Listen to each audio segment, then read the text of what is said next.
साल 1952।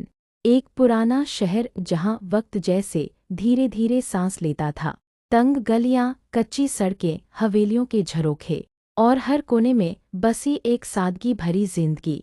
उसी शहर की एक पुरानी हवेली की खिड़की से अक्सर एक लड़की झांका करती थी। शहर रेशमी दुपट्टा उसके सर पर हल्के से टिका रहता और हवाओं के साथ खेलता हुआ उसके चेहरे को छू जाता। उसकी आंखों में एक अजीब सी खामोशी थी, जैसे वो कुछ कहना चाहती हो मगर कह नहीं पाती। हर शाम ठीक उसी वक्त उसकी नज़र एक ही रास्ते पर जाकर ठहर जाती, वो पतली सी गली जहाँ से आरिफ रोज गुजरता था। आरिफ एक सीधा सादा नौजवान शहर के पुराने किताबघर में काम करता था। दिन भर किताबों की धूल झाड़ता और रात में उन्हीं किताबों में अपने ख्वाब ढूंढता। मगर अब उसके ख्वाब बदल चुके थे। अब हर किताब के हर सफ़े पर उसे बस एक ही चेहरा नजर आता, शहर का। वो जानता था कि शहर उसे देखती है और शहर जानती थी कि आरिफ जानता है, मगर दोनों के बीच सिर्फ खामोशी थी और वही खामोशी उनकी मोहब्बत बन चुकी थी। एक दिन दिल ने आखिरकार आरिफ को मजबूर कर दिया। उसने एक कागज़ उठाया, स्याही में डूबी कलम से अपने दिल की बात लिखनी शुरू की।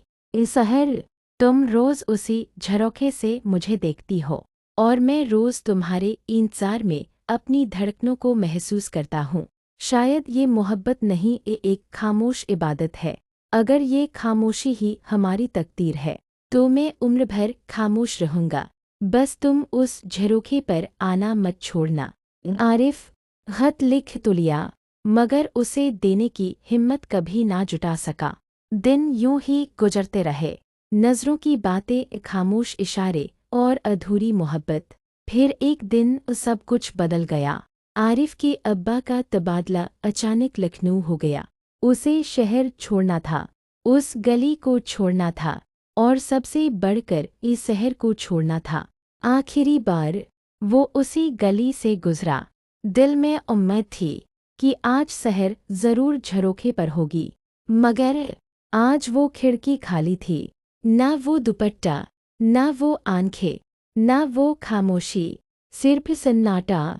आरिफ ने एक लंबी सांस ली और बिना पीछे देखे उस शहर को छोड़ दिया। 6 महीने बाद लखनऊ की एक पुरानी किताबों की दुकान में काम करते हुए एक दिन आरिफ को एक पुराना संदूक मिला। उसने यूं ही खोल लिया। अंदर कुछ पुरानी किताबें थीं और उन्हीं के बीच एक जाना पहचाना कागज़। वो उसका अपना खत था, मगर इस बार उसके साथ एक और खत रखा था, शहर का। कांपते हाथों से उसने खत खोला। आरिफ, उस दिन मैं झरोखे पर नहीं आ सकी क्योंकि अब्बू मुझे अचानक रिश्ते के लिए शहर से बाहर ले गए थे। मैं चाहकर भी तुमसे मिल नहीं पाई, मगर मेरा दिल वहीं रह गया था, तुम्हारे खत में, तुम्हारे इंतज़ार में। अगर तुम अब भी मुझे ढूंढ रहे हो तो मैं हर इतवार उसी पुराने पुल पर आऊंगी, सिर्फ एक बार, फिर चाहे किस्मत हमें दोबारा मिलाए या नहीं। आरिफ की आंखें नम हो गईं। वो बिना कुछ सोचे उसी शहर लौट आया और वो इतवार, सुबह की हल्की धूप, पुराना पत्थरों का पुल और हवा में वही पुरानी खुशबू। शहर वहाँ खड़ी थी, उसी रेशमी दुपट्टे में, उसी मासूमियत के साथ, जैसे वक्त ने उसे छुआ ही ना हो। आरिफ दौड़ता हुआ उसके पास पहुंचा। दोनों कुछ नहीं बोले, बस एक दूसरे को देखते रहे। उनकी खामोशी में ही सब कुछ था, शिकायत भी, मोहब्बत भी और सुकून भी। और उस पल वक्त सच में ठहर गया, क्योंकि पुरानी मोहब्बत की यही तो खूबसूरती होती है। ना दिखावा, ना शोर, बस खामोशी में छुपा एक सच्चा एहसास जो वक्त के साथ और गहरा हो जाता है।